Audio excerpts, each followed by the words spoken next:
Gauntlet fait partie des grands classiques de l'arcade des années 80. Créé par Ed Logg, game designer à l'origine d'autres jeux de légende tels que Asteroids ou Centipede, Gauntlet s'inspire de la formule initiée par Dandy, un jeu publié 2 ans plus tôt sur Atari 8 bits.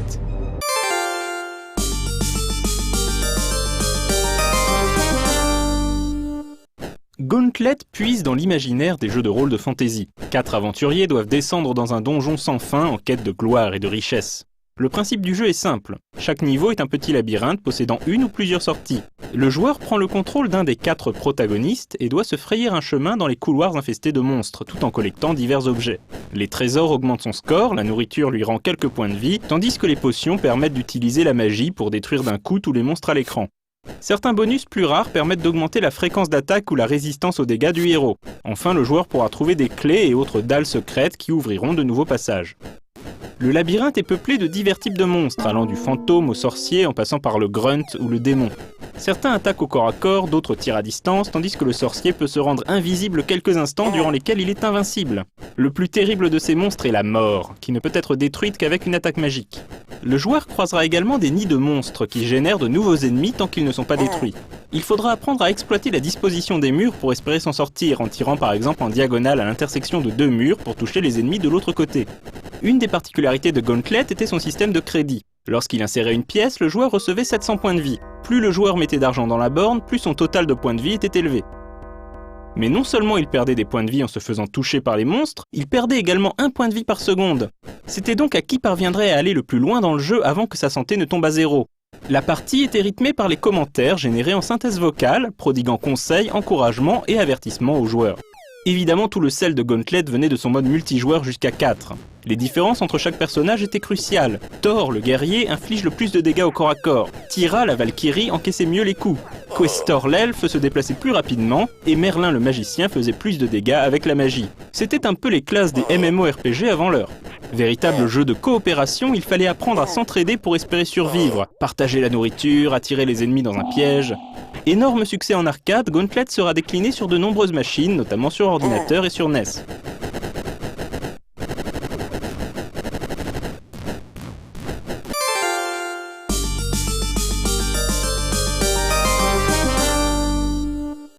Un an plus tard, Ed Logg et son équipe réalisent Gauntlet 2 qui affine le concept de l'original. Le gameplay n'a pas franchement changé, mais de nouveaux traquenards viennent apporter davantage de diversité aux niveaux explorés. Il faudra donc faire attention aux flaques d'acide mouvantes, aux pièges étourdissants pouvant immobiliser le personnage pendant quelques précieuses secondes, ou se frayer un chemin dans des niveaux où les murs sont invisibles. Quelques nouveaux ennemis sont également de la partie, comme un énorme dragon ou la chose. Si la chose touche un des héros, elle le contaminera, ce qui aura pour effet d'attirer tous les monstres vers lui. Seul moyen de se débarrasser de la malédiction, toucher un des autres joueurs. En multijoueur, il est désormais possible à plusieurs joueurs de choisir le même personnage qui sera alors différencié par sa couleur. Gauntlet 2 ne rencontrera pas autant de succès que la borne originale, sans doute en raison de leur sortie très proche et du manque de différence visuelle entre les deux jeux.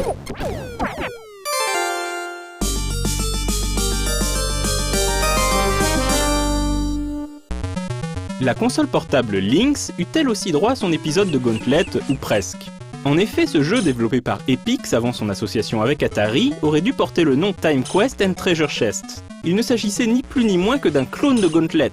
Lorsqu'Epyx et Atari décidèrent de s'associer pour fabriquer la console, le clone devint un titre Gauntlet officiel. Le jeu n'est malheureusement pas terrible et vaut surtout pour ses classes de personnages étranges, comme le nerd, la star punk rock ou le pirate. C'est aussi l'un des rares jeux à utiliser le mode vertical de la Lynx.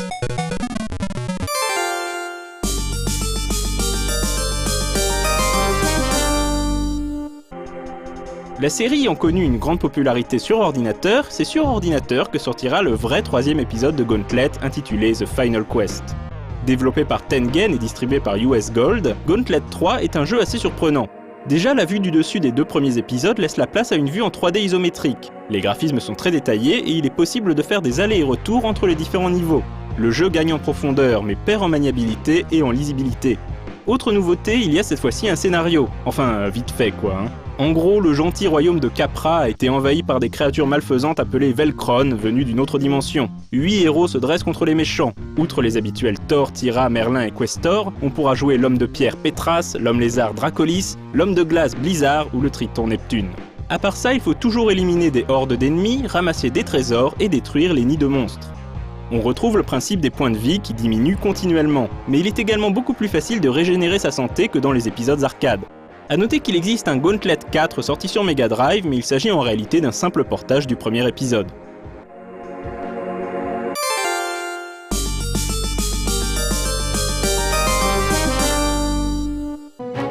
Sept ans après la quête finale, qui ne l'était donc pas tant que ça, Atari Games accouche de son ultime épisode intitulé Gauntlet Legends. Le jeu propose toujours des niveaux labyrinthiques, des générateurs de monstres, des potions clés et autres items à collecter, mais avec cette fois-ci des graphismes en 3D.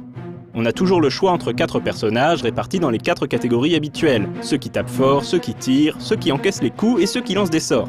Le but du jeu sera de collecter 13 pierres runiques afin d'éliminer le démon Scorn qu'un magicien inconscient a invoqué.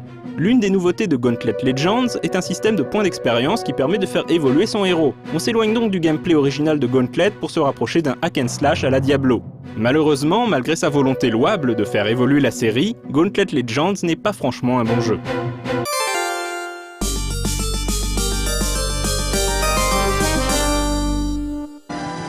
Le développeur Monolith Software, plus connu pour ses FPS comme Blood, Shogo, No One Lives Forever ou Fear, a rendu hommage au premier Gauntlet en 1999 avec l'excellent Get Medieval sur PC. Doté d'un gameplay très proche, Get Medieval propose le même type d'expérience. Vue du dessus, multijoueur à 4 et 4 classes de personnages archétypales, la guerrière, le barbare, l'elfe et la magicienne. Nos 4 larrons doivent aller dans un sombre donjon pour oxyre un méchant dragon qui a incinéré quelques villages. La routine habituelle en somme. Dommage, pauvre village. Mais qu'est-ce qu'il a à tout cramer comme ça? Là où le jeu de Monolith se démarque, c'est par son humour irrévérencieux qui écorche tous les clichés de la fantasy et des parties de jeux de rôle. Le barbare est un crétin fini, la guerrière parle avec une voix d'homme, l'elfe est un sycophante mielleux, et la magicienne une nymphomane aux tendances dominatrices. C'est un peu le donjon de Naheulbeuk avant l'heure. Super tes bas et regardez comme je suis sexy. Ouais, ça fait un peu traîner quand même. Bon, et nos villageois? Je sais pas. Je taperai bien la Cosette. Ah oui, allume-moi avec ta lance magique, chérie. Ouais, il y a du monde au balcon. Les commentaires bien stupides des protagonistes viennent égayer les parties et donnent au jeu ce petit supplément d'âme qui lui permet de dépasser son statut de simple clone. Notons également son excellente bande originale et, une fois n'est pas coutume, une très bonne version française. Voilà les sauveurs. Ah, ce château Non, d'enfer! je les adore tous. Admirez-nous, pauvres mortels! Eh oh, où elle est la salle de Oh, muscu? ça suffit, un peu de sérieux. Je vous préviens, je ne prendrai que les plus courageux. Je suis de la Ouais, partie. c'est parti pour Oh l'aventure. là là, qu'est-ce qui fait noir?